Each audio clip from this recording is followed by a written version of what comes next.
Olá, leitores do Bahia Notícias, eu sou Camila São José, repórter da Editoria de Justiça aqui do site. E hoje a nossa conversa é sobre previdência, mas a partir de um novo ângulo, nós vamos falar direcionado aos jovens profissionais, quem está ingressando no mercado de trabalho agora. E para bater esse papo comigo, tem aqui Ivan Kertzmann, é auditor fiscal da Receita Federal, doutor em Direito Público pela UFBA, coordenador da pós-graduação em Prática Previdenciária da Faculdade Baiana de Direito e autor de diversas obras ligadas à temática. Muito obrigada, seja muito bem-vindo. É um prazer, eu como leitor do Bahia Notícias, é um prazer estar aqui com você, né, e passando para os nossos leitores, né, as informações que são bastante úteis para a vida pessoal de cada um, né, porque contribuição previdenciária é um tema muito útil e a proteção previdenciária, de você não ficar de fora dessa proteção nos momentos que você mais precisa, que é um momento que você não pode trabalhar, é uma temática muito sensível que toda a população precisa conhecer. Bom, para começar, eu queria trazer aqui alguns dados, né? Um estudo feito já tem um certo tempo, mas em 2019, pela Câmara Nacional de Dirigentes Lojistas, mostrou que apenas 25% dos jovens da chamada geração Z se preocupam com a aposentadoria. Na sua opinião, por que o senhor diria que esses jovens de agora deveriam se preocupar mais com a aposentadoria do que as gerações anteriores, né? Eu acho até que esse número está superestimado, né? Porque as pessoas só costumam se preocupar com a aposentadoria quando a maturidade vai chegando. Então, não me assusta esse número.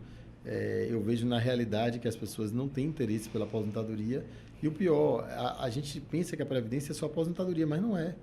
Ela é uma proteção ampla, né? Uhum. Claro que se você planejar a aposentadoria desde cedo, você tem um resultado financeiro melhor, como todo planejamento dá. Então, se você consegue se planejar e dizer, eu vou me aposentar lá com 65 anos de idade homem e 62 anos de idade mulher, o que é que eu tenho que fazer para contribuir o mínimo possível durante minha vida para ter o melhor benefício possível? Isso é o planejamento que a gente vai mostrar alguns fatos que podem ser feitos, obviamente, né? Algumas técnicas que podem ser utilizadas para isso. Mas fora essa parte da aposentadoria, a gente tem que sempre estar mantendo a qualidade de segurado para a Previdência Social, para que você não seja pego por um infortúnio, por uma doença, por uma incapacidade permanente para o trabalho, uma invalidez, e não tenha, naquele momento que você mais precisa, condição de se sustentar. Então, a Previdência vai ter essas duas linhas, uma da proteção para os eventos, para os infortúnios da vida, inclusive a morte, né? Que, obviamente, a morte, a pessoa não recebe mais nada, porque morreu, mas o familiar recebe, quem ficou.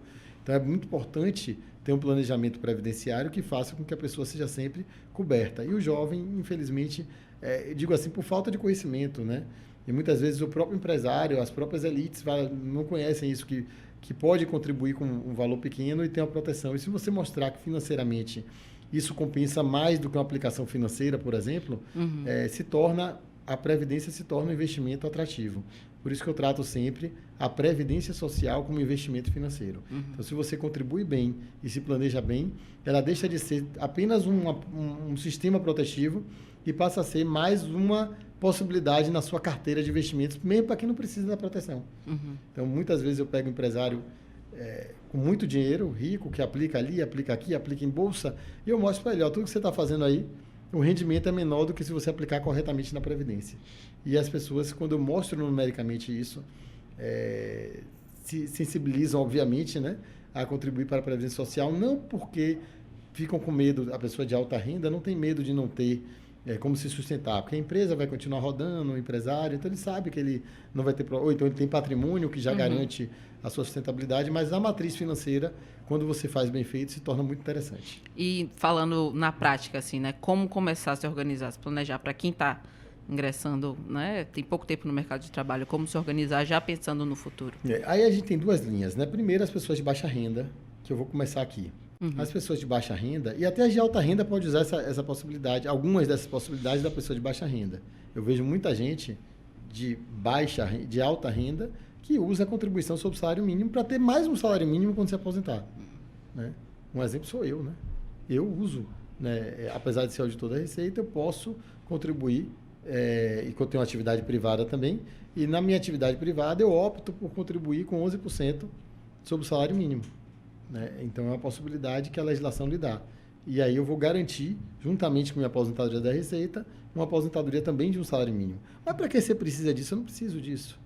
O salário mínimo vai, assim, não vai ser o que vai fazer o diferencial na minha sustentabilidade. Não que eu não precise, claro que sempre é bom, mas assim, não vai ser o que vai me fazer sobreviver. Mas como é muito barato financeiramente, é melhor do que aplicar esse dinheiro em alguma outra aplicação. Então, fazendo essa conta, vale a pena. Mas, tratando do baixa renda, né? O baixa renda tem duas possibilidades muito interessantes de contribuir, porque a contribuição normal para a Previdência Social é de 20%. 20% sobre o valor que ele ganha. Então, se a pessoa ganha R$2.000, o normal, a regra geral, é pagar 20% de R$2.000, R$400 por mês. Quem pode pagar R$400 ganhando R$2.000? Isso é praticamente surreal. Eu posso pagar 400, 500, 600 reais se eu ganhar 20. É quase um quarto do salário. Né? É um quinto, né? 20%. É um quinto do salário. Então, é assim uma coisa surreal. Mas a legislação trata assim. E, infelizmente, não tem outra alternativa senão a contribuição como segurado de baixa renda. E como funciona essa contribuição de segurado de baixa renda? São duas possibilidades, né? A primeira possibilidade é você pagar a alíquota padrão. Essa alíquota padrão é uma alíquota muito boa, reduzida, e que dá a possibilidade de você se aposentar sem qualquer tipo de problema e sem qualquer exigência, que é pagar 11% sobre o salário mínimo. Então, nós temos um salário mínimo aí de R$ 1.412, 11%, 142 mais 14, R$ 156, né? Então, basicamente, R$ 156 por mês lhe garante a proteção previdenciária. E para você se aposentar, você precisa ter 180 contribuições, né? Isso os homens que entraram antes da reforma, que começaram a trabalhar antes de 2019, ou as mulheres, mesmo tendo começado a trabalhar depois de 2019 ou antes, também são 15 anos de contribuição. Só os homens que começaram a trabalhar depois, começaram a contribuir, né? Que a primeira contribuição foi depois de 2019, depois de 13 de 11 de 2019, ou seja, depois da reforma da Previdência, sim, é que precisam ter 20 anos de contribuição. Mas mesmo assim é vantajoso. Então, você contribuindo 180 meses ou, no máximo, 240 meses com R$ 156 por mês, você consegue se aposentar. Quem já tem uma contribuição lá atrás, um homem, antes de 2019, de R$ 156, quer dizer, de 11% do salário mínimo, qualquer contribuição, basta 15 anos para poder se aposentar. Se a gente for fazer uma conta de padeiro, aquela conta rapidinha aqui, R$ 156, né? Precisa de 180 contribuições, né? 15 anos de contribuição. Por ano, R$ 156 dá mais ou menos R$ 1.700 de contribuição. Em 10 anos, daria 1.700, 10 anos daria 17 mil. E em 15 anos daria 25 mil, 26 mil de contribuição. 26 mil de contribuição. Conta de padeiro, né? 26 mil de contribuição para você se aposentar com o salário mínimo, que é R$ 1.412, tendo ainda o 13º salário. Ou seja, em 18 meses, depois de aposentado, você recupera tudo que você pagou. Não existe investimento melhor que isso. Existe na própria Previdência, porque tem uma alíquota ainda que é menor do que a alíquota de 11%, que é a possibilidade do MEI, microempresário individual, aquela manicure, cabeleireiro, pipoqueiro, vendedor de cachorro-quente, vendedor de queijo coalho na praia, ou qualquer pessoa que monta uma microempresa, uma empresa individual e passa a contribuir com 5% sobre o salário mínimo. Se eu faço a matriz de pagamento de 20% do salário mínimo, ele dá uma contribuição de mais ou menos R$ 11.000, pouco menos de R$ 11.000 cerca, né? Que em menos de 9 meses você recupera o investimento depois da aposentadoria. Mas esse passo a passo, busco como a receita, como essas pessoas podem buscar? O famoso carnê-leão, como é que faz isso? Não, aqui é totalmente fora. Você não precisa nem buscar, não precisa nem sair de casa. Né? Para você contribuir com 11%, você contribui no seu próprio banco. Todo mundo tem um banco hoje, né? Então, no próprio banco você tem lá pagamento de guia para a Previdência Social. Né? Primeiro, você tem que ter um cadastro. Vamos dizer que você não tenha nenhum cadastro. Porque se a pessoa já trabalhou alguma vez e já contribuiu, ele tem um cadastro, tem um número do PIS ou NIT, número de inscrição do trabalhador.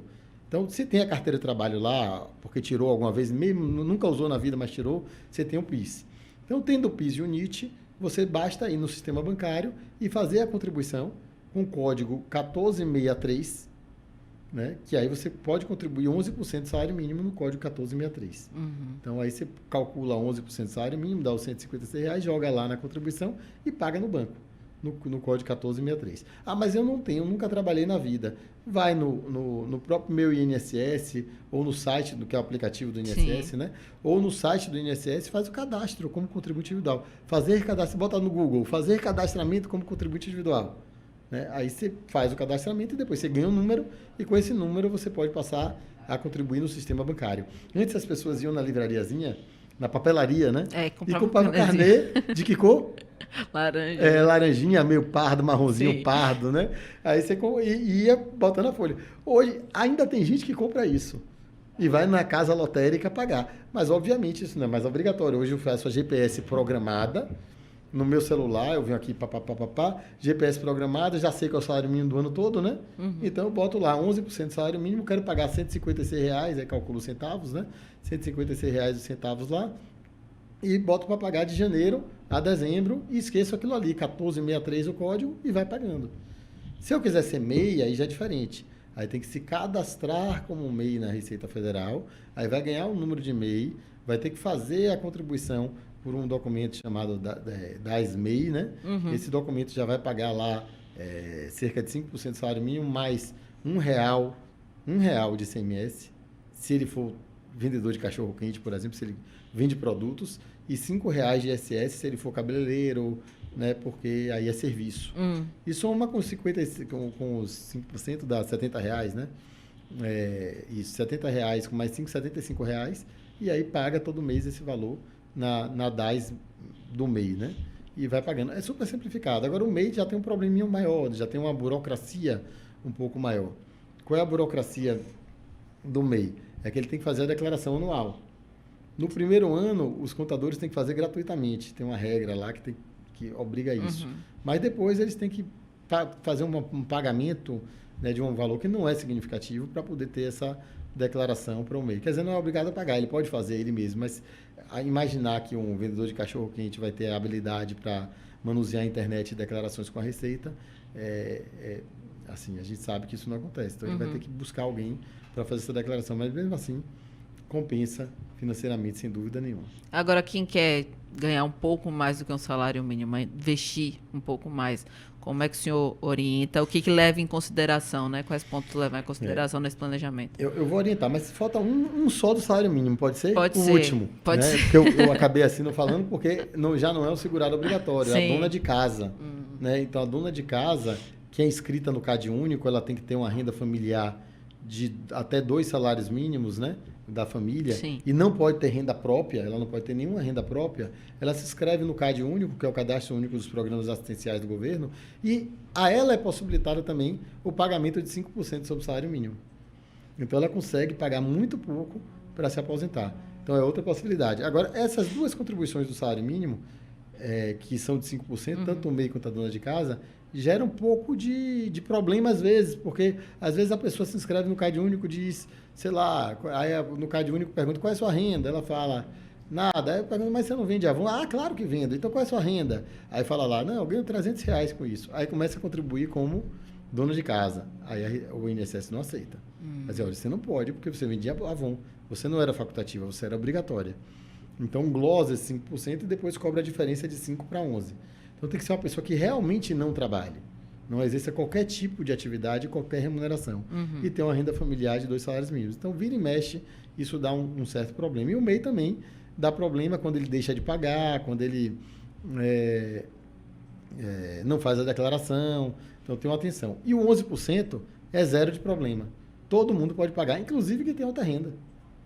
Quem tem alta renda, a Receita permite pagar. É uma opção.